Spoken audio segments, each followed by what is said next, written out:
ദൈവത്തിന്റെ വചനം എന്താ? അത് ജീവനും ആത്മാവുമാണ് നമ്മൾ കണ്ടു. ആമേൻ. എന്തിനാണ് ദൈവത്തിന്റെ വചനം ധ്യാനിക്കുന്നത്? ഒരാത്മീക മനുഷ്യൻ വളർച്ച പ്രാപിക്കാൻ വേണ്ടിയാണ് ദൈവത്തിന്റെ വചനം വായിക്കുന്നത്.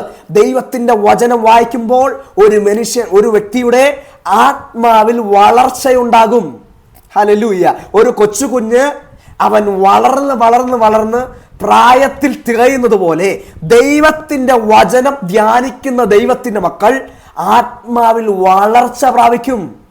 ഹല്ലേലൂയ. ഈ രണ്ട് ഘടകവും, പ്രാർത്ഥന ആത്മീക വർധന വരുത്തുകയും ദൈവത്തിന്റെ വചന ധ്യാനം ആമേൻ നമ്മളെ ആത്മാവിൽ വളർച്ച പ്രാപിക്കുകയും ചെയ്യുമ്പോഴാണ് ക്രിസ്തു എന്ന തികഞ്ഞ പുരുഷത്വത്തിലേക്ക് നമ്മൾ വളരുന്നത്. നമ്മളെ ക്രിസ്തുവിന്റെ സഭയിൽ അല്ലെങ്കിൽ യേശു കർത്താവിന്റെ ശരീരമായ സഭയിലാക്കിയിരിക്കുന്നതിന് വേണ്ടിയാണ്. ക്രിസ്തു എന്ന തലയോളം വളരുവാൻ വേണ്ടിയാണ്. ക്രിസ്തുവിന്റെ പ്രായത്തിന് തികവ് പ്രാപിക്കുവാൻ വേണ്ടിയാണ്. ഇത് നമ്മൾ സംഭവിക്കാത്തതിന് കാരണം നമ്മൾ ദൈവത്തിന്റെ വചനം വളർച്ചയായി വ്യാപരിക്കാത്തത് കൊണ്ടാണ്.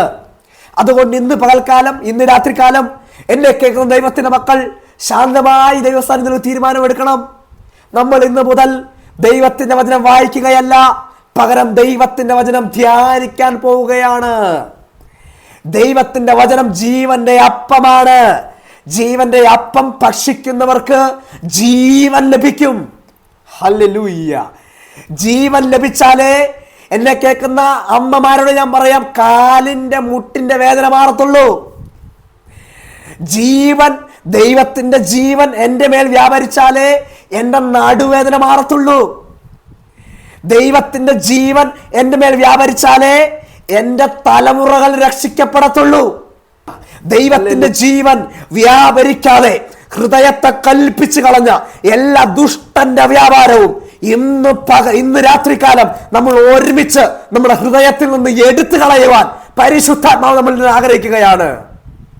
നമ്മുടെ ഹൃദയത്തിൽ നമ്മൾ എടുത്തു കളയാം. നമുക്കത് വേണ്ട. നമുക്ക് വേണ്ടത് ദൈവജീവനാണ്. ഏതാ ദൈവജീവൻ? മാംസം ഉപകരിക്കാത്ത, മാംസത്തിന് കഴിയാത്ത, ജഡത്തിന് കഴിയാത്ത ഒരു ജീവൻ ഇന്ന് രാത്രികാലം നമ്മുടെ അകത്ത് വ്യാപരിക്കട്ടെ. അത് ദൈവത്തിന്റെ ഇഷ്ടമാണ്. ഹല്ലേലൂയ.